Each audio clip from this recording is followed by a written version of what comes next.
I give the floor to the representative of Greece. Thank you, Madam President. I would like to thank Special Representative Ms. Sontouvagieva, ASG Ms. Missouya, Executive Director Ms. Bahous for the insightful briefings. Madam President, Greece is deeply concerned about the dire humanitarian and human rights situation in Afghanistan.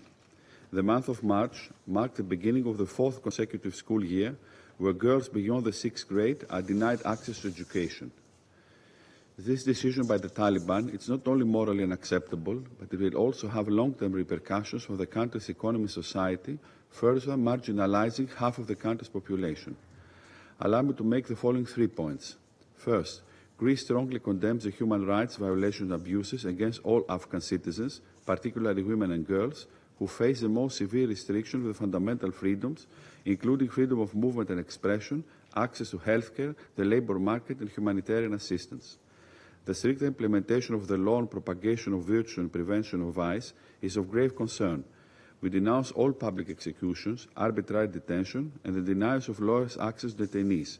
We also call for media freedom and urge the Taliban to end the oppression of journalists and civil society activists.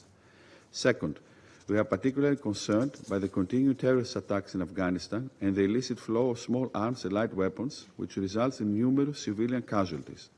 We remind the Taliban that countering terrorism is one of their obligations to the international community. We also call on the Taliban to prioritize cleaning unexploded ordnance, which has the biggest tolls on children's lives.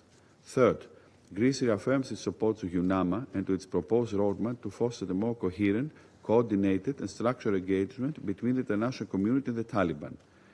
We believe that the inclusive participation of all segments of Afghan society in this process, including women, civil society representatives and the diaspora, could contribute significantly to its success.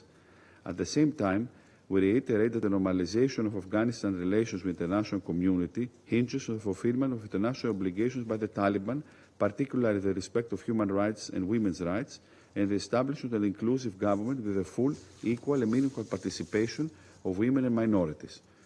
We also support the UN-led Doha process and believe that the next round of talks could achieve tangible results, especially at the level of the working groups. Madam President, in closing, let me stress that Greece believes in stability, prosperity, and sustainable peace in Afghanistan, and reiterates solidarity with the Afghan people, particularly women and vulnerable groups.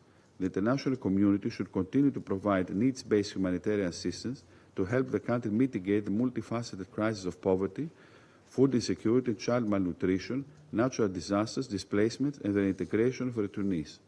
At the same time, it's up to the Taliban to engage constructively with the international community for an Afghanistan at peace with itself and its neighbors, fully integrated and meeting its international obligations. I thank you. I thank the representative of Greece for his statement.